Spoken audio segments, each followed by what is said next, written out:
Thank you, everyone, for tuning into this week's Expressions podcast. This is episode 2 in our second season. Our guest this week is Amber King, a self-taught artist and proud Anishinaabe Kwe. Feel this also, we'll just keep shoveling. Oh! Perfect. Languages are incredible to me. We just did an episode on the origins of all kinds of different expressions and where words have come from. And I just find languages so interesting. But we had a conversation just before I started this, and I did the intro there. And you even said yourself how difficult of a language this is. It is. Speaking Ojibwe, anybody who is a language speaker, props to them. It's amazing that they actually can speak our first language. I mean, my grandparents, they spoke the language. So it was interesting growing up because I didn't speak the language. So there's words in the Ojibwe language that they couldn't express it in English.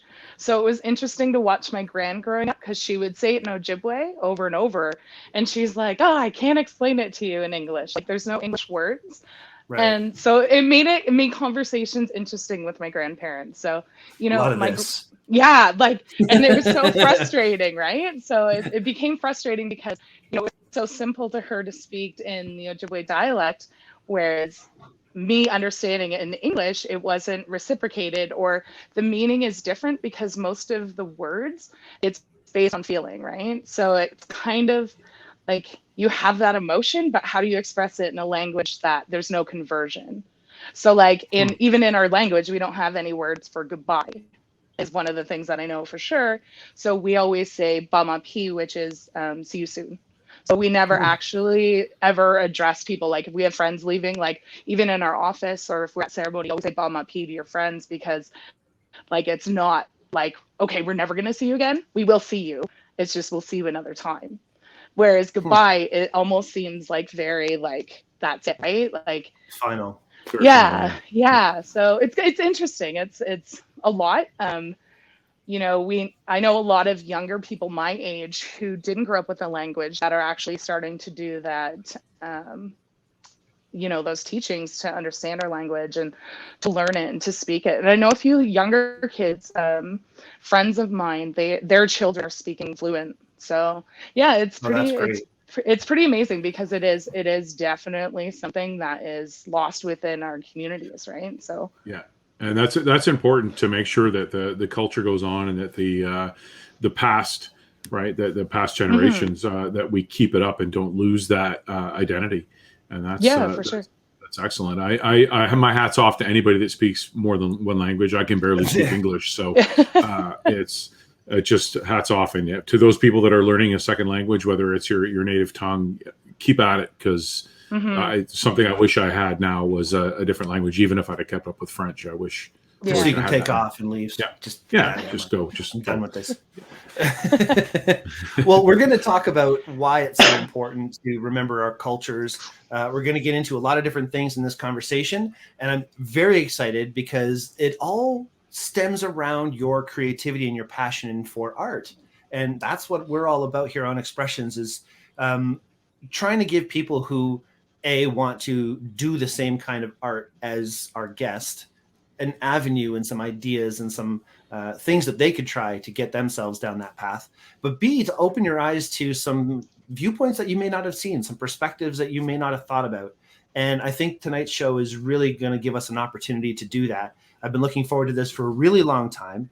Amber, I can't thank you enough for being here because this could potentially be a dodgy subject at times if not approached correctly. And I really thank you for letting us talk about some of these things because I admit it, I'm a white guy. I don't know a lot of the things that have gone on and a lot of the atrocities that have happened. But in the same token, I'm also Jewish and my background has had some turmoil, family members and cultures and things that had been lost. Yep. So I'm really interested to talk to you about some of those things tonight. Mark, before we do that, I just want to say hi and say hi to you. Hi. And say, how have you been this week? I've been good. We had a little bit of snow in Thunder Bay last night, so got to play with my snowblower a little bit today. So that was kind of fun. Riding around on it's a garden tractor with a snowblower attachment. So that was just get to still play with the toy in the winter. So that was kind of fun. But yeah. What's funny though is that like when this is recording, it's early December, and when this is going to air is going to be middle of January. So you're going to be at that point, like, oh my God, I had to take the snowblower out again. This is horrible. And right now it's all fresh and new. But by then it's going to be. This is oddly enough, this is our first snowfall today. It's December the 6th. It's our first snowfall in Thunder Bay. First real snowfall. Like anything that came down before, you didn't even have to clear the stairs. So. Well, I've had a great week. Yesterday, Saturday, not yesterday. Yeah, Saturday we did a pro wrestling thing up in Barrie, and it was a double header. There was 2 main events. And I'm telling you, I'm feeling 50 because the getting up and getting down and getting out of the way of the cameras and stuff like that. Oh, my thighs are burning for the past couple of days. There you go. A little bit of a workout. Doing those squats. That was awesome. Great time. So if anybody's interested, check out Barrie Wrestling because it's just so much fun. And they just upped their production. They've got a whole new crew and shooting video. And it was awesome. There was lights and it was cool. Yeah, it was like a real thing. It was awesome. Anyway. Nice. Enough about me, enough about you, Mark. Let's talk about Amber. Yes, absolutely. I want to know before we get into any kind of other conversation, from the art side of things, what is it you love to create?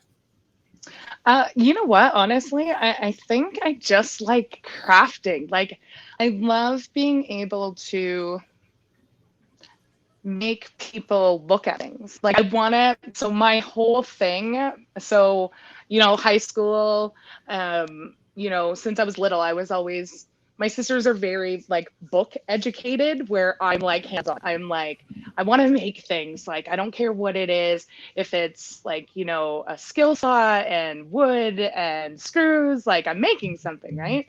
So I've been like this my whole entire life. So, in high school, like really focused in on like my art and like, got into photography. Our town had this contest for kids within our high school. So we had this big millennium celebration. So the kids were able to put in their art pieces and create. So the Royal Canadian Mint was making a coin for our town of Midland for our Millennium celebration. So my actual art piece got picked, and they actually created these Millennium coins to commemorate the year 2000, cool. Right? So yeah, so it was a pretty cool honor, like putting my stuff in there and just like putting it out there for people to see. So it was this big deal, right? So at the time I was like, oh, that's kind of cool. I got this coin, right? So then really like, cool. That is cool. Yeah, so it was cool. Like they gave me like this little presentation and I got like these special coins like minted and I'm like, hey man, like they made my artwork into a coin. So yeah, it was pretty cool. In high school, got right into photography, had a whole plan.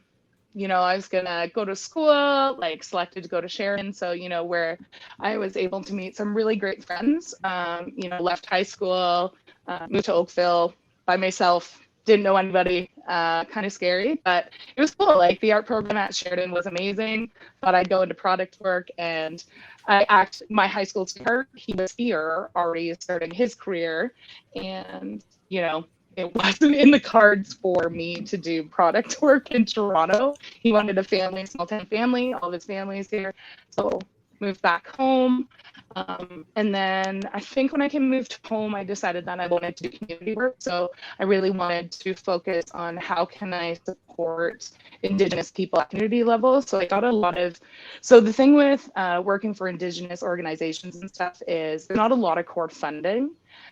So it's a lot of contract-based work. So, you always get into a position where, we have these great people that want to do the work for our people, but it's contract-based work. So then what happens is they move on. Mm-hmm. So I think my focus was like community, how can I give back?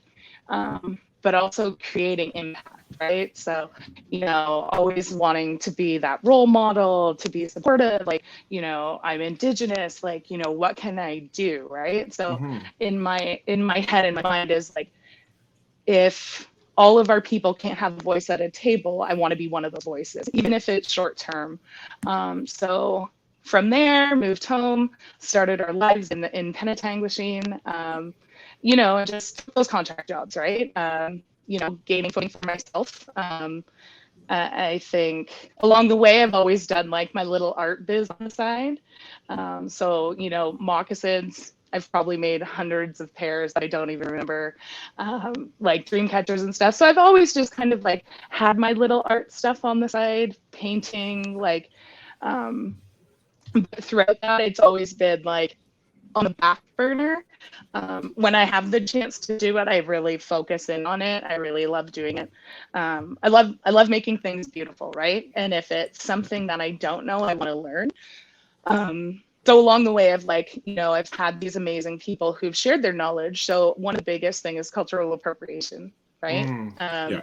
So with our art, it's tough, right? Like it's quill work is like a dying art. Not a lot of people know it. I remember my great grandmother, my papa's mom, she would sit at the table with us as little kids and she would just make quill boxes, right? And then I think of all the time and the effort of not learning those skills. I think it's important for me as I get older that like, okay, I need to learn these skills so I can pass on to my kids so that they can teach like my next 7 generations.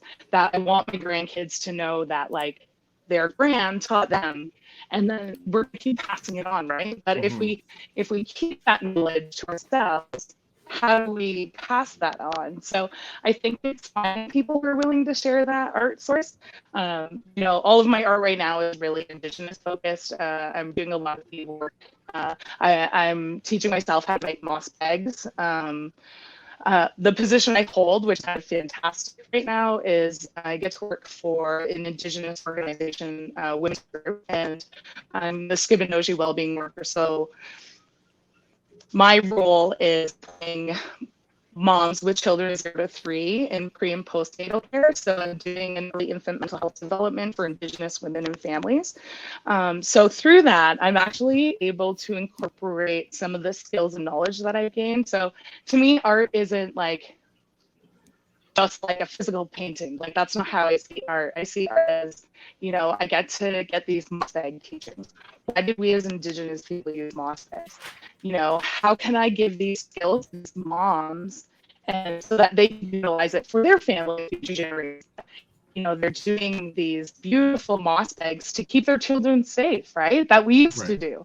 So it's kind of like I've got this cool spectrum of like what I can do and what I can share. So I always take that where I've like, you know, had opportunity to work with community-based.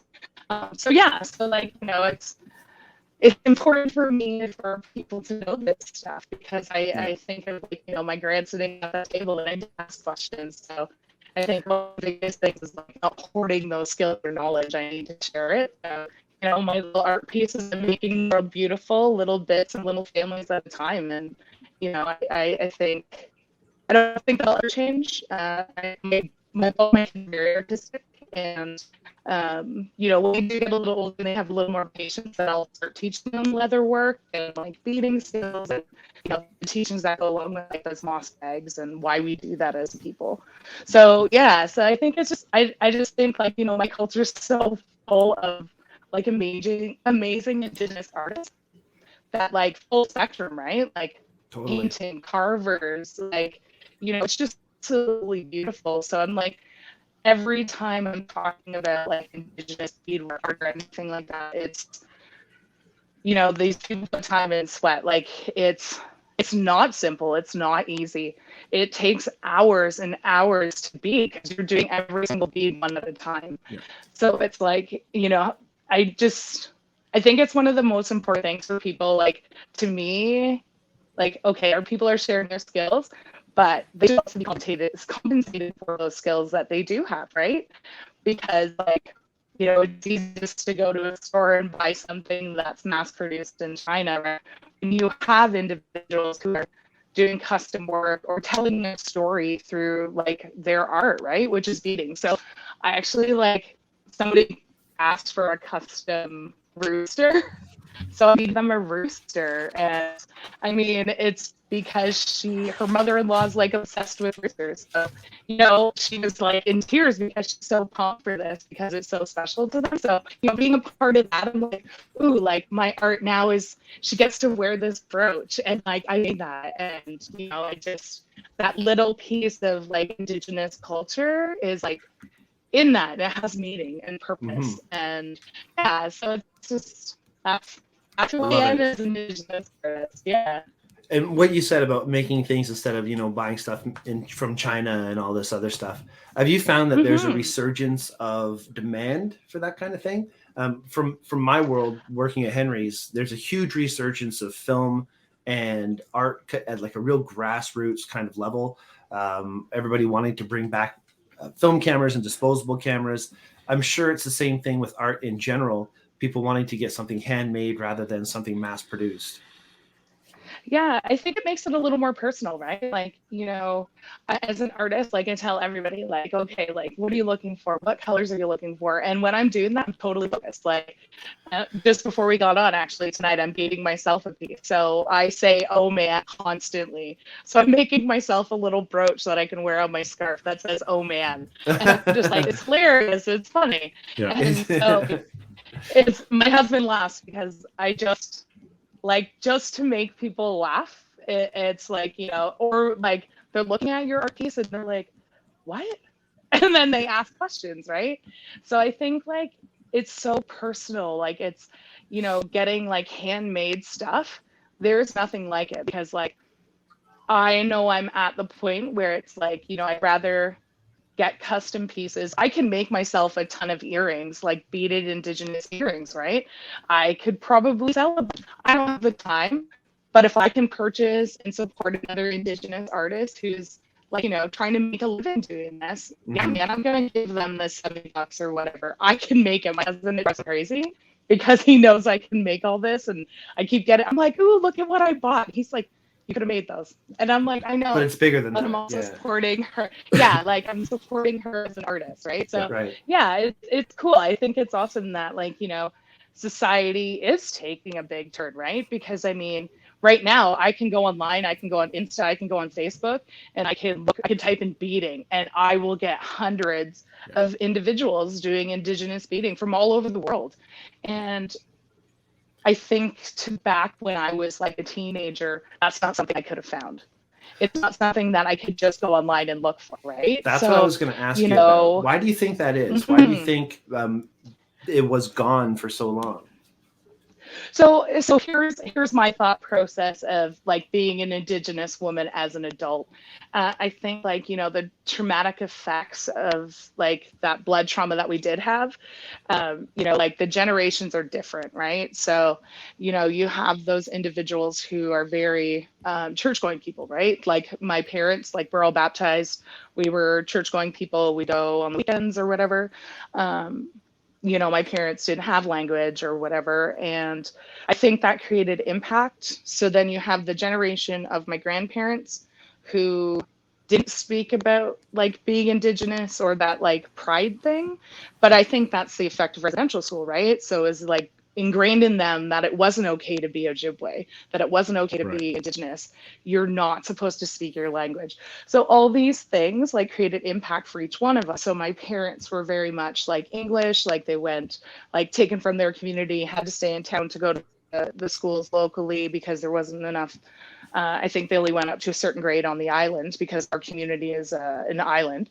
So then like, my parents grew up French community, not very, I don't want to say that they weren't proud to be Indigenous, but it was a little kind of a gray area. Yeah. Like, whereas, my sister and myself, so my sister's 42 and I'm 40, and then I have an older sister who's 50, and then I have a younger sister. But our generation is very much what we've endured from our grandparents, I think has created strength in us as people. What's starting to happen is you're starting to have those, those kids that are like on a soapbox saying, and I always use the reference of a soapbox because I just picture little kids like, look at me, listen to me, here I am in your face. So I always say like we're the soapbox kids because what they endured they weren't able to speak about it, but we as a generation now are giving those voices to our grandparents where they didn't have that. So I think, like, it's, to me, it's, I always think, okay, how proud can I make my gran? And even though my gran has passed, it's been years. She passed in 2014. And I think of everything I do, she sees me from spirit world, and it's like, how can I make my family proud? Well, being a strong Indigenous woman in 2021 is so important to me, because my kids are going to look up and be like, oh man, when my mom was like, she needed to know everything. My mom, like, she had to ask questions. She wanted answers. And I think because of the way our generation is right now, is that, we are proud to be Indigenous. We are the ones that are going to create change for those voices that weren't heard before. And, I think, yeah. And now is the think time. it's just, now, and like, and, I mean, everybody is so shocked and stuff that we stand in the background and saying, like, it is shocking, but in the end, it's like, okay, but what are we going to do? Right? What is going to be done about it? Right? So, we're like, we're such a strong nation right now that, like, we're grieving. We're grieving. Like, it's, how do we move past this and create change and impact for our future generations? So, I think, it's constant conversation in our home with my daughters. So their dad is French. So it's kind of, I love my husband. I love that he's so open to me being so passionate about being Indigenous. My kids, first and foremost, are Anishinaabe Kwe. That's who they are. They're from BFN, and I understand they're half French, but to me, they look Indigenous. And to me, a priority is that my girls will be able to stand on their own, to, like, be able to deal with racism, right? And to me, it's so hard, because it's like, I don't want them to feel that, but I think, as long as I instill in them that it's okay to be Anishinaabe, to have that voice, that I will always have your back, that they need to be able to stand up, and, especially for our people, right? Because some of our people don't have that voice. So, I mean, being a strong advocate for the right thing for our people, who, I mean, it's scary, right? So I always think of my parents. They're like, I get very vocal about being Indigenous and about, like, the plight of our people. And, how else can I support other people who may not have the voice that I have, right? And I was with my parents, because my dad's like, whoa, you can't say that. And I love my folks. And I said, you've made me this way, though. Like, you guys have created this. Like, this is gave you the something strength new, to be right? that way. Yeah. And it's cool. Like, my husband's very supportive. My girls get it. And I always tell them, like, this is mommy on her soapbox. So I tell my nephews, like, this is auntie on her soapbox. If you need me, I'm like, I will legit 100% stand behind you. I'm like, but don't ever say you're not proud to be Anishinaabe, because that's who we are, and that's not going to ever change, right? So that's very impressive. If I could do, yeah, like, it's cool. Like, it's, just, I think, embracing who I was, like, 'cause before, I mean, like, I didn't grow up. So we grew up on the reserve, but we didn't. So our community is an island, but there's a small piece of the mainland. So we live in this small piece on the mainland. There's a little community of us in Cedar Point where it's like 13 homes. So we were actually bused to town schools. And so we went to, like, a local little French Catholic school. And, it was, me and my sisters were the only 3 Indigenous kids in the whole school. So, I mean, we stood out, right? So, yeah, like, it was kind of different for me, I think, growing up. But I mean, I was always in the community because, like, my cousins were there and stuff, and we'd visit. And yeah, it's just like, what do we do as people? Well, we have to create this place for ourselves. So I think even through artwork, it's so impactful because it wasn't there. So now we as Indigenous people are saying, like, considering the effects of what the idea behind residential schooling was it didn't shatter us as a people. It made us so much stronger. Every single kid that they've found it made us stronger as a people. Even though we're grieving as a nation, we're still sitting there saying, like, you know, you did everything you could to take away who we were, but you couldn't, right? Yeah. So it's so, to me, it's so important that people just ask questions, right? Like, you know, why did this happen? What are you doing? Like Trudeau, like all these things. And it's like, but okay, how do we move forward, right? And I think a lot of our people are figuring out, you know, how are we going to do this? Like how are we going to change society's views of Indigenous people?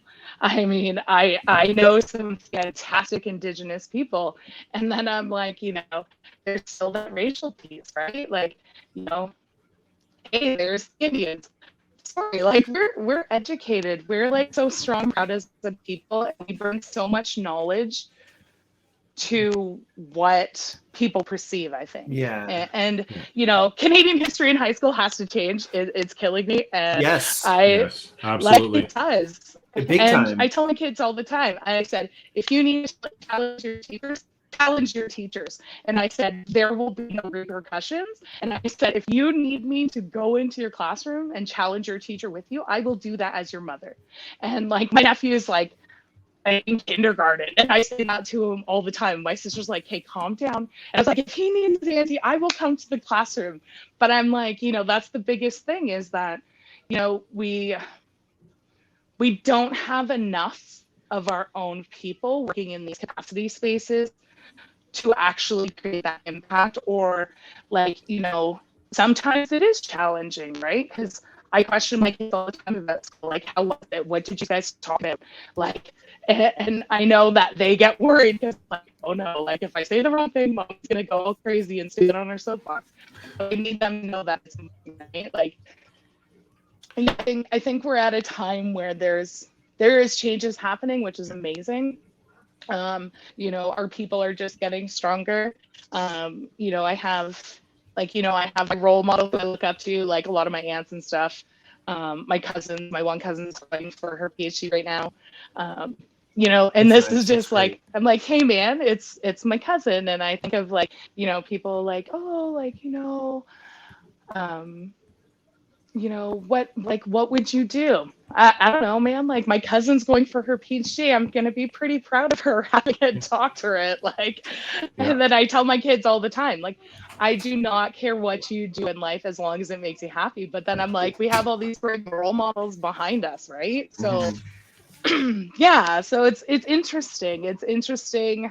I think, like, you know, having my own family created like something in me that has changed about who I am. Is how can I bring this around to benefit my kids and myself, right? So, well, one of the things that I was reading, and again, it's going back to the residential schools, because this is something that's I didn't really know about until it was just announced this past year, or it was this past year before ish, right? Time has flown. It's yeah, like, yeah, in the spring, and, right? Like, that's right. And it's crazy to me because every time I'd mention it to somebody, like, can you believe this stuff actually happened? To people that have lived here, I've lived in the States for quite a while and went back and forth. So when I mention it to somebody here, they're like, oh yeah, we knew about that. It was so known about. And I did a little research, and the actual, there's a manual, 2013, the overview of the Indian residential school system. And one of the things they say here is that what was it for? It was to assimilate the Indian people into a civilized society. Now, I'm confused because I see the culture as being the top level of being civilized. You have respect for the land, you have respect for the people, you have respect for the elders and the children, and it's nothing culture. In the culture, exactly, in music, art, all these things.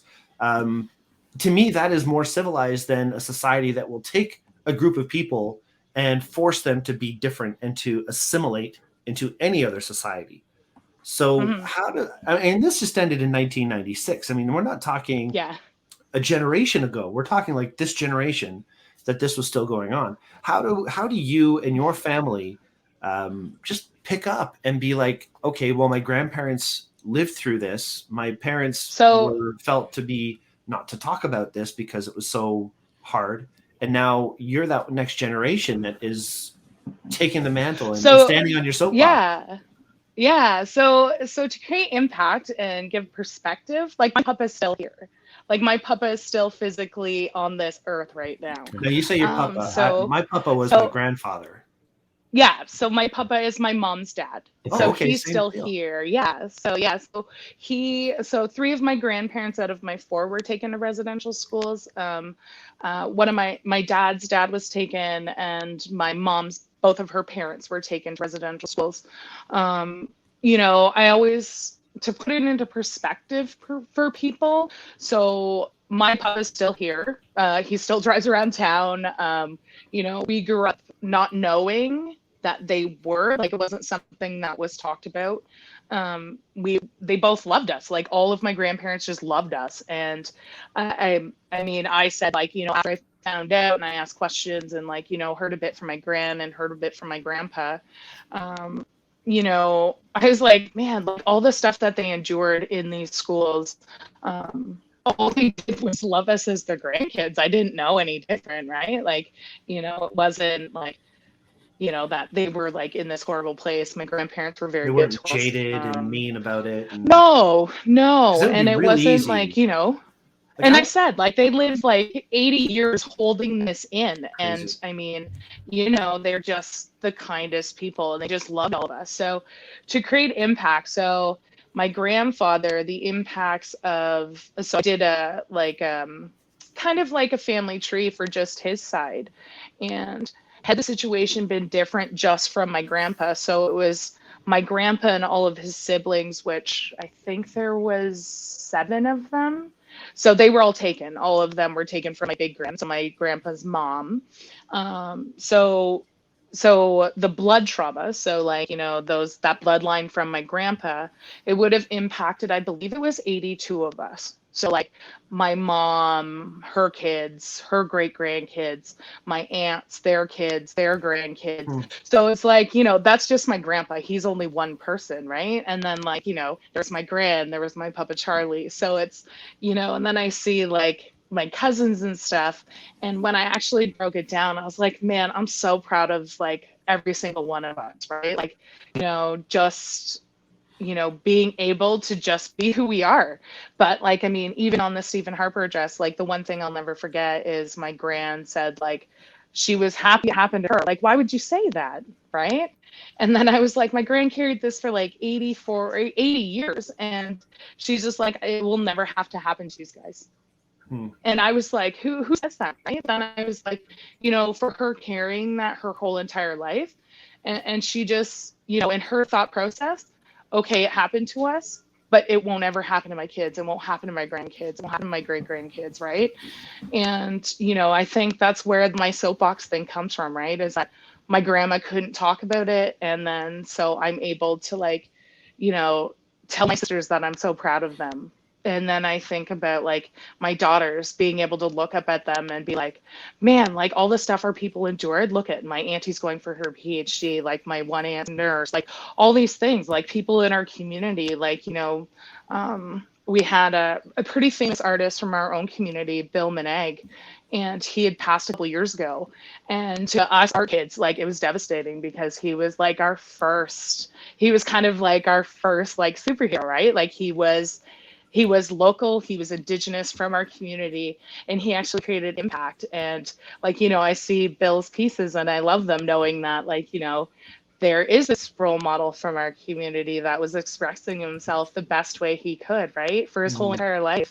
And yeah, I think we just, we have a lot that was supposed to be taken away from us, I think was the intention. But I think it just, as we grow as a nation, we just keep getting stronger. There's, like, you can say what you want, but we are, like, as a nation, we're the strongest people that we could possibly be.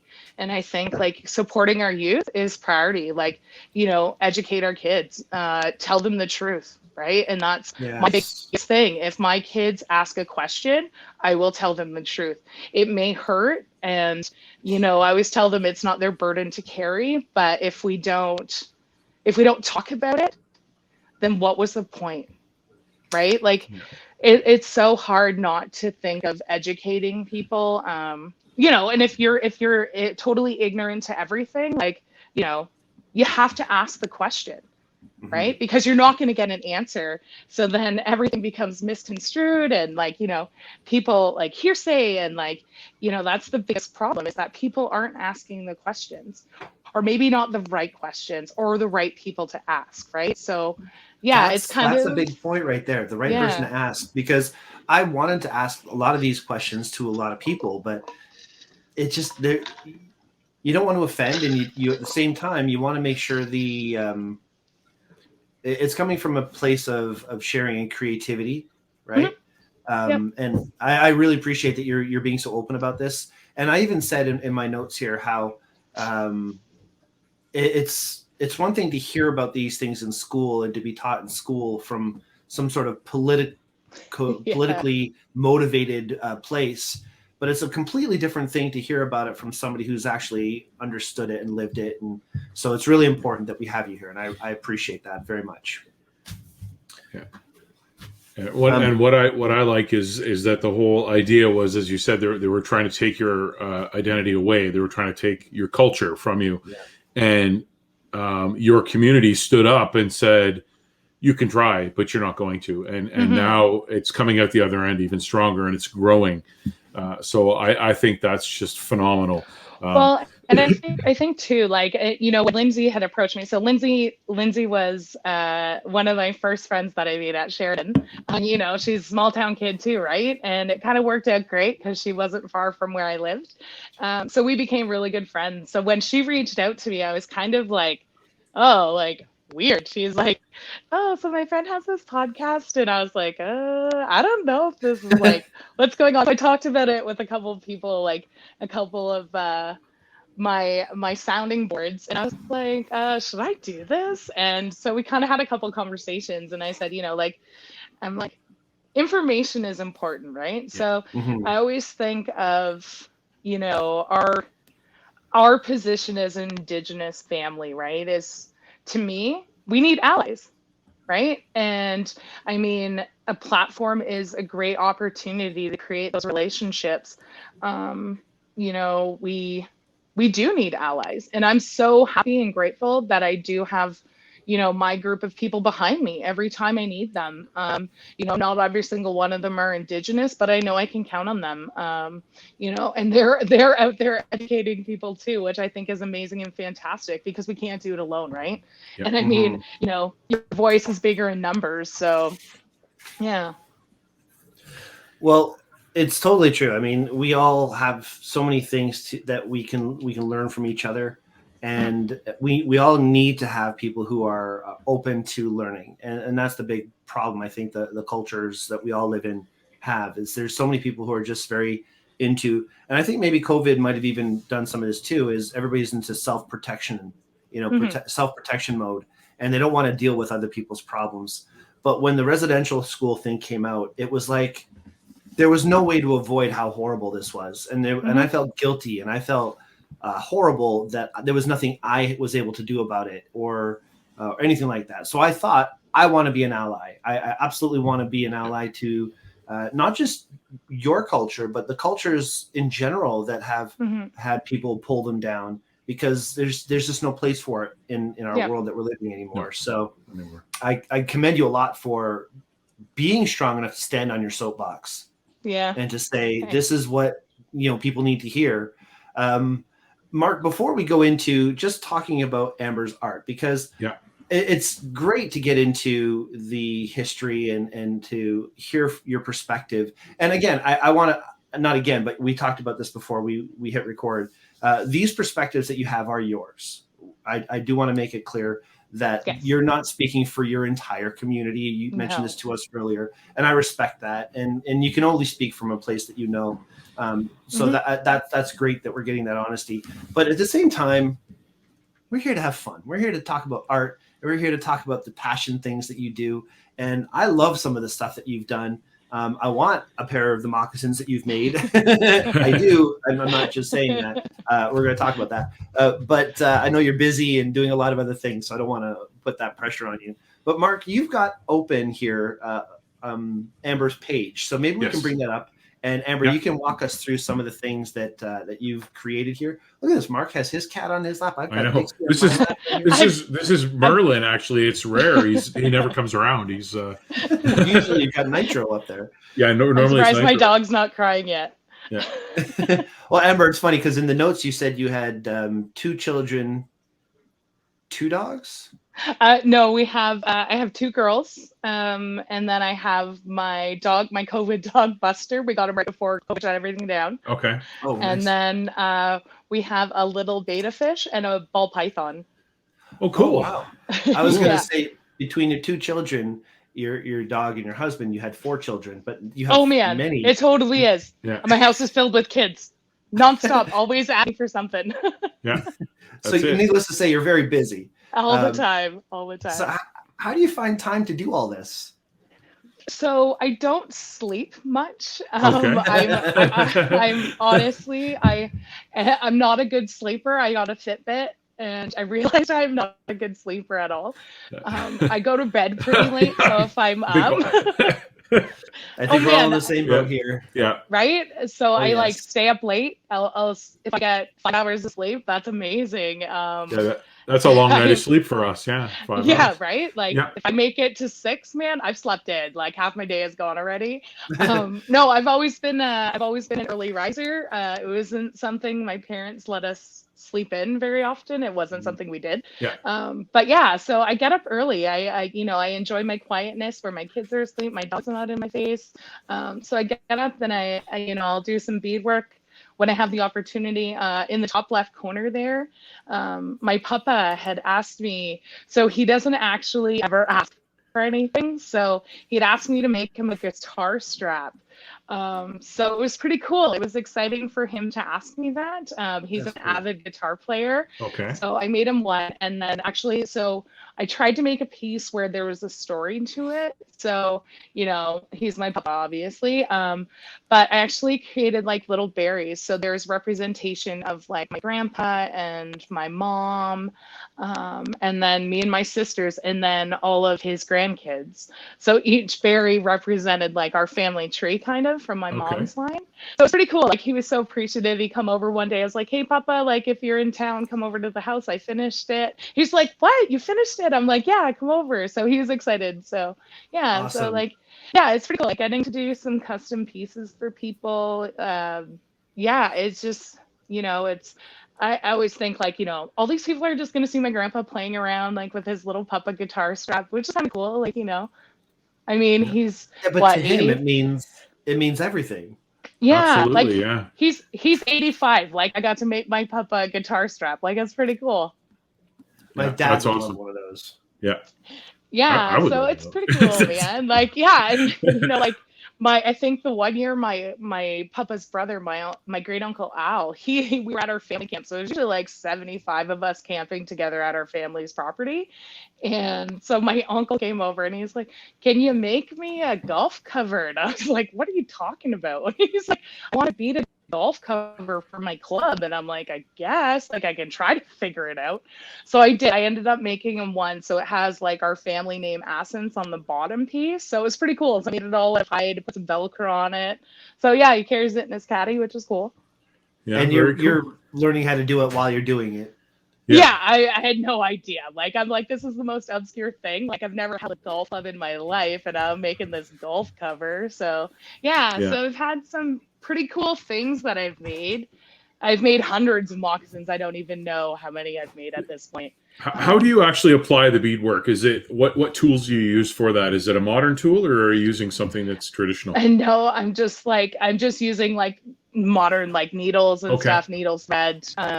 Depending on what I'm making, I know that so those were all just like needle beadwork. So that probably took me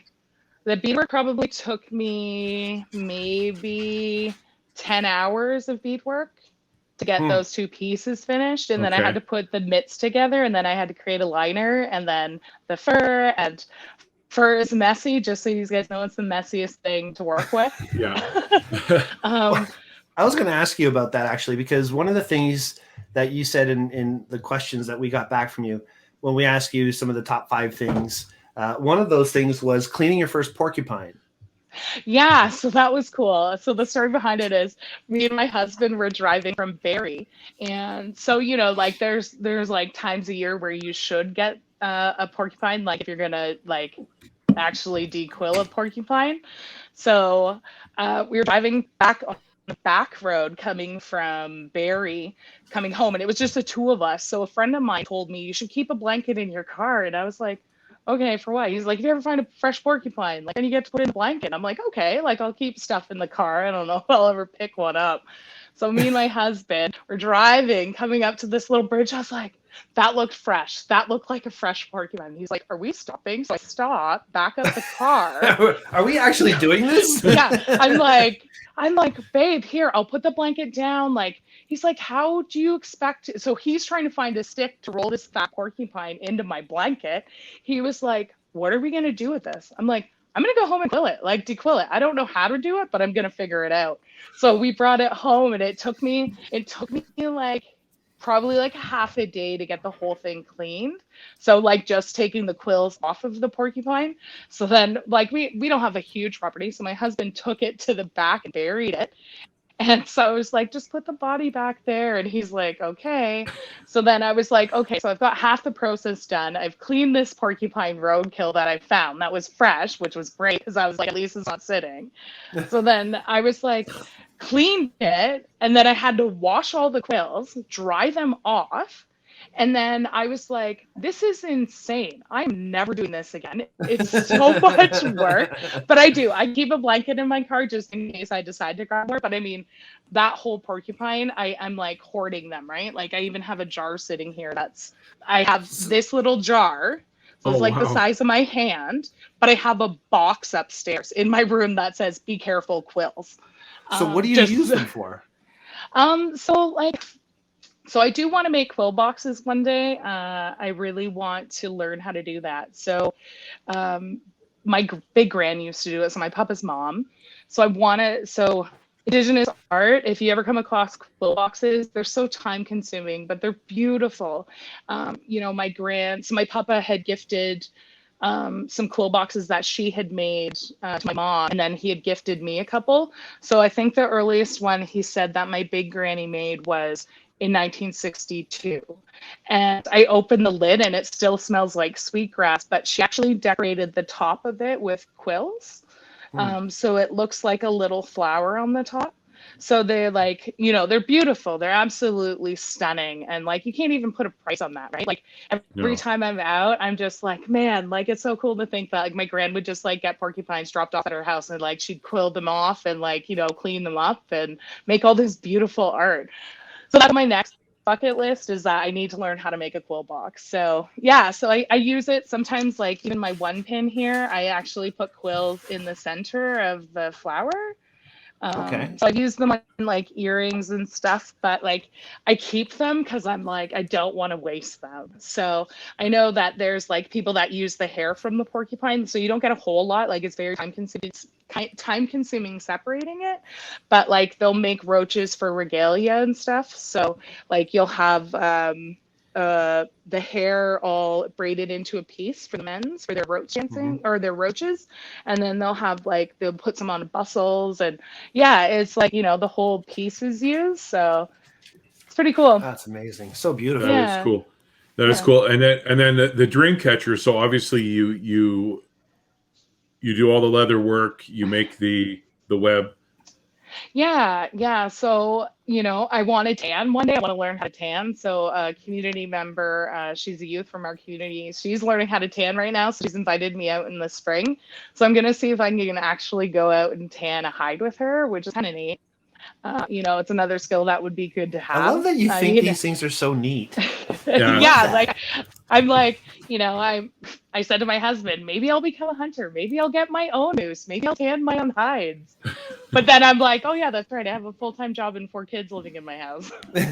4 kids, exactly. Maybe one day there'll be time. Oh yeah, for sure. But that's awesome. And the really cool thing is, and you talked about obviously mass-produced things versus what's handmade. And we've talked about this before with other creatives on the show. When you talked about those mitts and you said, okay, it was 10 hours of work and then and they had to do the fur and the liner and stitch them together.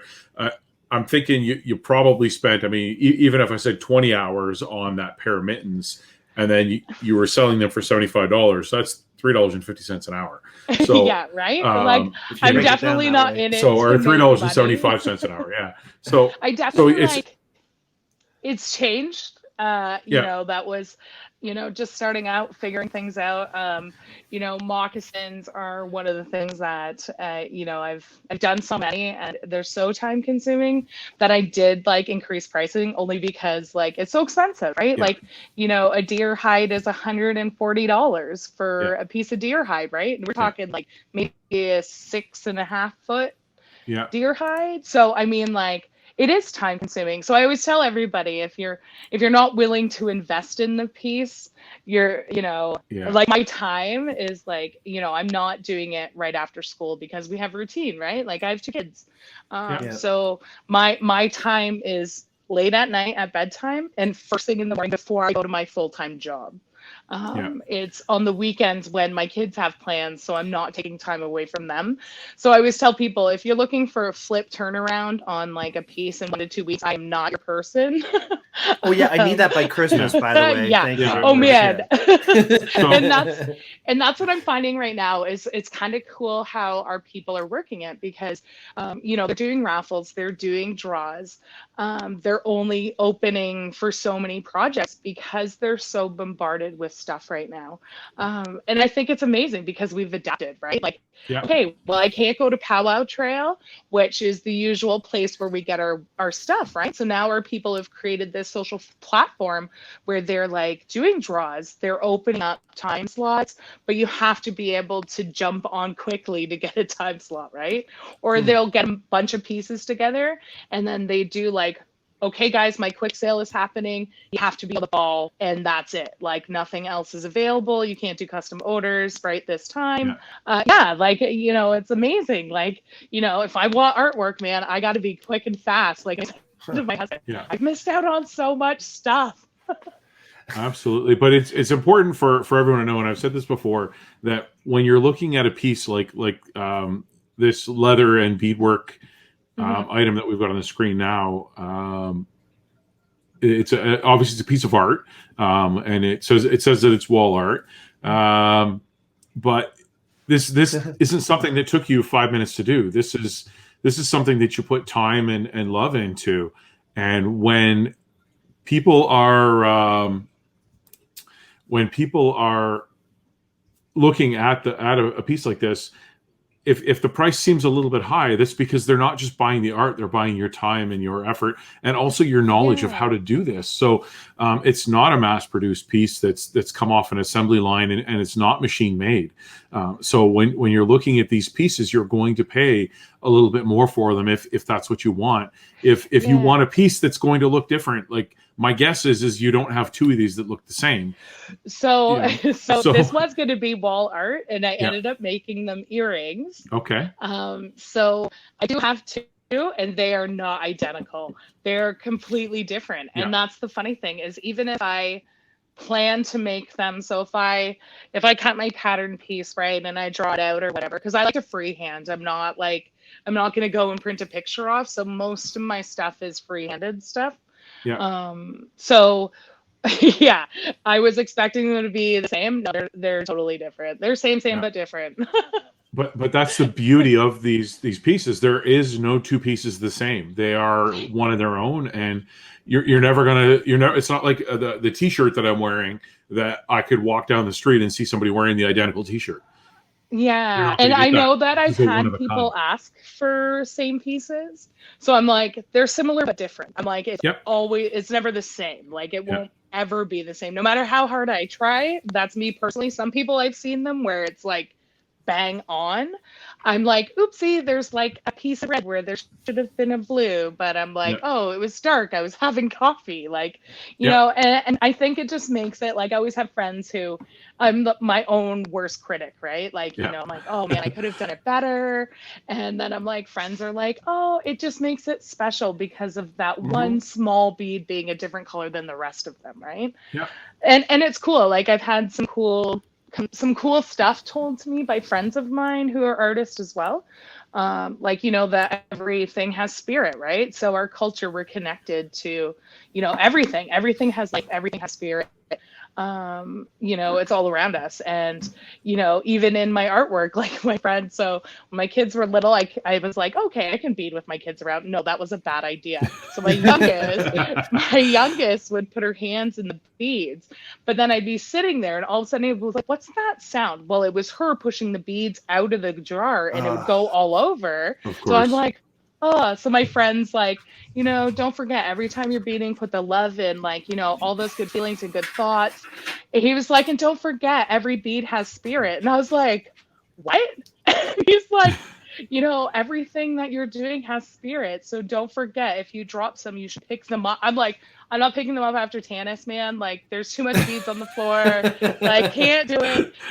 So, yeah. So it's pretty cool. Like, you know, like, I'm very fortunate that, like, I never toot my own horn when it comes to my artwork and stuff. And, you know, I don't want to overcharge people, but my time is a lot, right? So, you know, I'm realizing that my time is very limited just because of how busy I am with everything else. But yeah, like I do get to do some pieces, man. I get those are totally cool. focus. Yeah.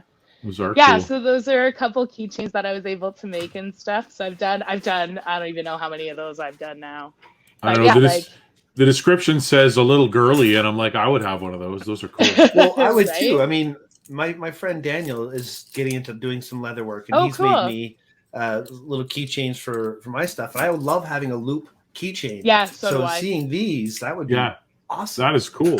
Like if you had stock on these that you wouldn't have to go and make them, I would get one of these for myself and one for Shelly.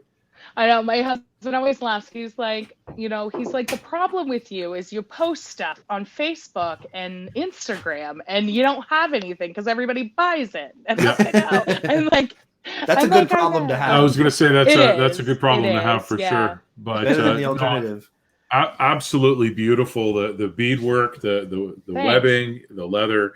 I love it all.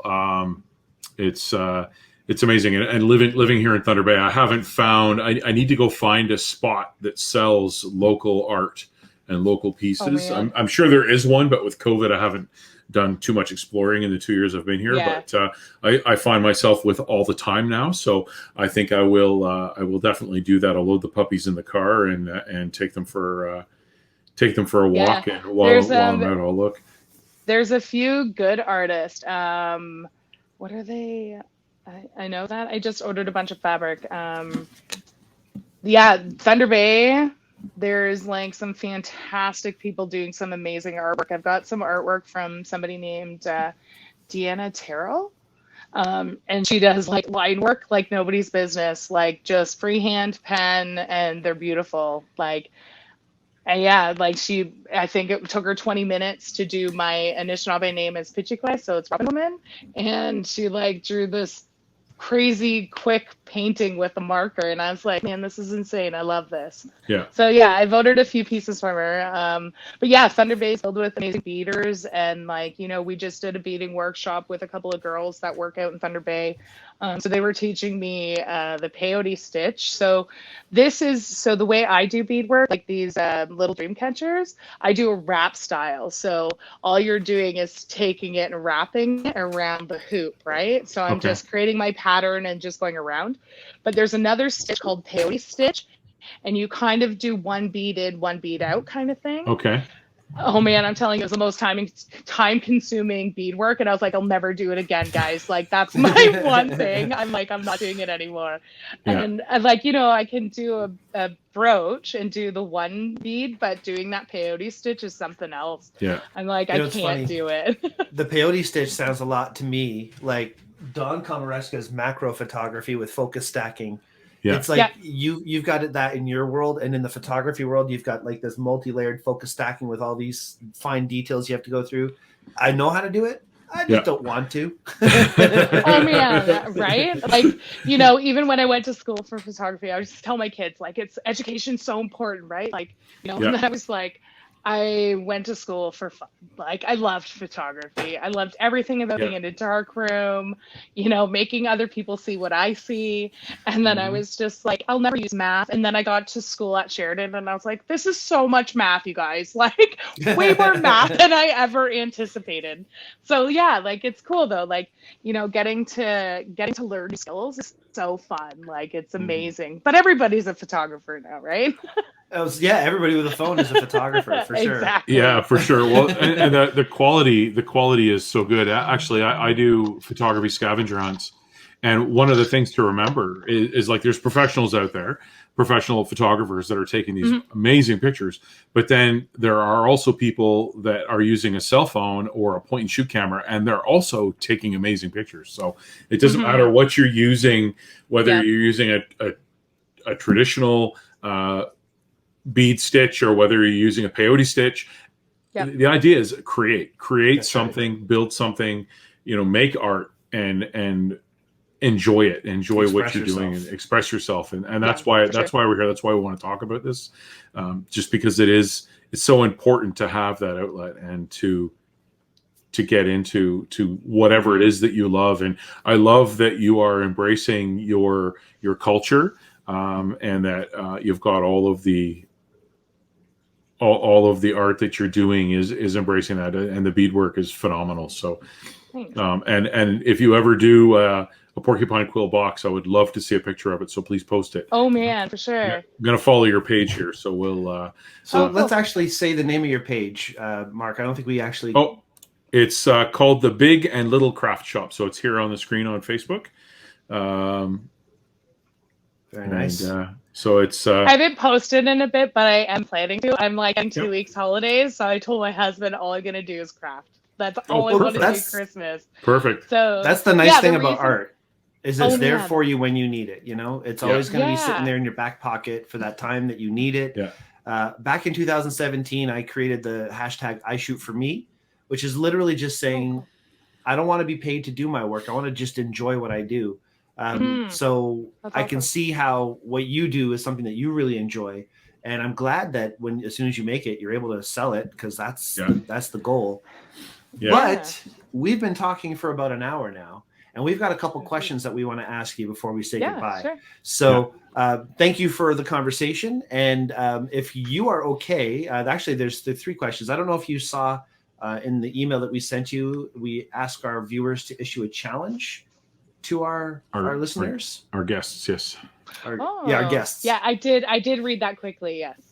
Do you think you have a challenge you'd like to issue our viewers or listeners? I do. I think a really great challenge would be, so I'm kind of going to do it on a little bit of how can I support my people on a different spectrum, right? So perfect. You know, I'm going to challenge your viewers or your listeners to be more mindful of Indigenous culture and people and what we're enduring right now as a nation. So I actually challenge people to donate. You know, Indian residential school survivors, they could use the donations. This has created a lot more trauma for people. You know, it's bringing a lot of stuff up. You know, orangeshirtday.org is another great one. Orange Shirt Day is not just one day of the year. You know, our people are going through a lot of mental health issues right now. You know, COVID hasn't helped. So I challenge viewers to definitely donate to those organizations that are providing those supports for our people, especially our mental health. You know, I work in great organizations where we're supported as a staff. And I think with COVID, it hasn't helped with what has happened. And I think it's a great opportunity to actually delve into the purpose behind it. You know, and do it meaningfully, right? Like, don't do it out of guilt. And that's not the purpose. That's not the idea and intent. You know, it's definitely an opportunity to educate yourself, especially going to those sites and seeing, like, you know, the amazing people that work for these organizations that just want to help us as a nation, you know, and creating conversations. I think it's really important, right? So, you know, if you see that artist, if you see that struggling artist trying to sell their wares, you know, drop them what they're asking for. Don't wheel and deal. That's my biggest pet peeve, right? Yeah. Like, Hate pay them what they ask for, right? And, Yeah. and that's the biggest thing. It's so important. Like, it's so simple, right? Like, you know, if somebody is doing this, they're asking for it, pay them what they're asking. Like, it's exactly. easy. So You- yeah, so I think it's a good challenge. I think that's a I like great that. point. Nobody walks into a grocery store and starts haggling on the price of a can. I of want soup. that Big Mac for 50 cents cheaper. Come on now. No, nobody Right. does that. So support local artists, absolutely. Oh, for sure. Yeah. Pay like, I them. think Pay it's them. amazing. Not necessarily what they're asking, but they're asking what they're worth. So pay them what they're worth. Yeah, You know, and exactly. that's what Like, they're you know, asking. like, and us as a people, we're not like, Yeah. I'm not greedy. I'm like, Yeah. my sister yells at me all the time. She's like, you sell your stuff for like half of what it should be. And I was like, but that's not what I'm about, right? Like, I'm Yeah. not about. Well, the problem is because of the stuff that is mass produced, it Yeah. devalues the stuff that isn't. And Yes, it's for sure. a mind screw for people. They think, well, I Yeah. could go over to Walmart and buy these things. Like, no, Yeah. you can't. No, you can't. It's not the same. It's not the same. You're Yeah. barking up the wrong And I tree. always tell people too, if you're gonna buy moccasins, like, and you feel like my prices are too much, by all means, buy the $40 moccasins, because like Yeah. the time, man. If I'm Yeah. investing the time, I want you to be happy. But Yeah. Yes, I- for sure. do what you do. I love my moccasins. I just bought a new pair in the fall from a place that sells local on cool. Highway 17. It's between here and Sault Ste. Marie. I was on my way through, and my wife and I both got new moccasins, and they're not cheap. They are not cheap, but they're like moose leather, and they're really, really comfortable. And yeah, you definitely get what you pay for. You know, they're not a $10 sure. pair of moccasins from Walmart. They're not. These Yeah. things are going to last me several years, I'm sure. So. Yeah. Unless you have a dog that eats them. I have Yeah, to no, make they- myself new box because They're my dog pretty good. ate mine. So. They're pretty good. They leave them alone, Good. and stick to their own toys. So the next question, Brian. Yeah, the next question is well, we have two other questions that you don't know about yet, unless you've watched our show, in which case you probably know these questions. But the first question is tools of the trade. I like to leave the last one for last. Tools of the trade is basically asking you, what can you not live without? What is it that you need to have to do what you do day in and day out, whether it's an idea, whether it's a physical tool, whether it's just a concept or philosophy? What is it that you feel you draw from every single time you need to create? Every time I need to create, I always make sure I have something I can scribble on. You know, I carry pens and papers with me. Yep. There's stuff always in my car. Even if it's a receipt, like if I'm out, I'll pull off to the side of the road and I'll be like, oh, that's really pretty. And I'll do like a quick sketch or something. Or like, you know, if we're like out in the trails and stuff, 'cause we live to walking trails, I'll like take pictures. Like my phone is filled with just like random rocks, random leaves, and like, you know, just weird bugs. Like, I don't know what I'm ever going to use it for, but I'm like, at least I can go back and reference it. Love it. Yeah, like, you know, it's the weirdest places too, and random things, right? Well, you that never know when get you're going to be inspired. No, right? That's right. Like, and that's what I'm like. I was like, that's kind of cool. Like, check out this neat rock. Like, we were swimming and I found this rock, and it was right after the cartoon Moana came out. There was a perfect swirl in this rock. Like, you could not draw this any better. And it was like embedded in this rock. So my nephew was 7 at the time. And he was like, Auntie, you have to battle the lava monster. I'm like, what? And he was like, you found the heart of Tafiti. And I was like, oh, that's like Moana. So I kept the rock, right? Because I'm like, that's cool. That could be a cool painting one day, right? So yeah, like I think as long as I have something that I can sketch or something, like, you know, just jotting little things down, or like somewhere I can make a quick note, or, you know, writing a location of something that I like, or, you know, if I see something that I want to go back photograph, like an old dirty road, like county road here in town, like I'll make reference to where it is, kind of thing, like, oh, farmhouse between Hog Valley and whatever, like, and then I know it's like, oh, there must have been a cool shot there or something that I wanted to take. Yeah, that's excellent. So You some really way are of aware. documenting. Yeah, you're aware of That's all the awesome. things that are around you, and I love that. That's Yeah. awesome. All right, last question, and then we will let you go for the evening. Oh, okay. But you don't need to bill as soon as I hit end broadcast. You can hang out for a couple seconds Okay. after that. But anyway, the last question is, what's your jam? What kind of song do you love to listen to? Is there one track that you just can't fast forward past? You give it a 5-star. Every time it comes on, you're just like, oh, I love this. It just makes my day better. So Sleeping Sickness, Sitting Color is my jam. Dallas Greensman Boy, I love him. He is my absolute favorite. I'm like a City and Color junkie. And then he got COVID. I was supposed to go on Friday to the show in Toronto, and I'm devastated. So that was disappointing. I've been waiting for a little bit now to see another City and Color concert. Oh, that's too bad. Yeah, so On that many was disappointing. levels. So hopefully, hopefully he's okay, so I can see him in February. So City and Color, Tragically Hip. Those are my two. Gord Downey is amazing. So yeah, it was disappointing. I cried when he passed away. He was definitely an ally for our people. So it was, and it's cool. I actually have a connection to Gord Downey. Well, kind of like a person kind of thing. One of my cousins actually was somebody really close to him. So it was cool. I got to go to the last 2 Toronto shows that they played. Wow. Yeah. My girlfriend brought me to the Friday, and then my cousin Kathy brought me to the one on Sunday. We sat with his brother and family. So it was pretty cool. Like, awesome. So those are my two bands, my go-to bands all the time. So yeah, my kids are little fans too, I think, or I hope they are. Most often the music will trickle down from parents to the kids, so that's yeah. They like Beastie Boys and stuff, right? So I can't complain. Nice, good stuff. Yeah, Beastie Boys are cool too, so parenting wins, right? Yeah. Yep. And they were Jewish too. Weird. I don't know. Oh, crazy. Perfect. All right. Well, that is it for us tonight. Thank you so much, Amber, for being here tonight. I've already thanked you a million times. It's what I do. I really appreciate Thanks for having you. me. This was fun. Yeah. Oh, good. I'm glad you enjoyed it. Yeah. We definitely appreciate you being here.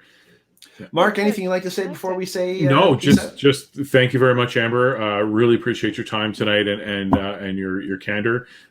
It's a great conversation and just some great information for people to really listen to and to open your hearts and really think about what the history was and what you can do for the future to make sure that nothing like that ever happens again to any culture or any group of people. For sure. Absolutely. And I think something we all need to remember is that we are all just a result of our life experiences. Yeah. So put out good experiences for the people around you. Treat your brothers and sisters with respect. Treat your parents with respect. Make sure that they grow up knowing the comfort of family and, just being respected, because I think that's where it all starts. And when we can start with that with our family, it can trickle down for generations. So let's just keep positive with everybody, and just have a great time. That's it. We're out of here. Amazing. Thank you all so much for watching Expressions this week, and we hope you continue to watch in the future. Don't forget to subscribe, like, and share this with your friends, and we'll see you all next week. Take care. Bye now. Ooh.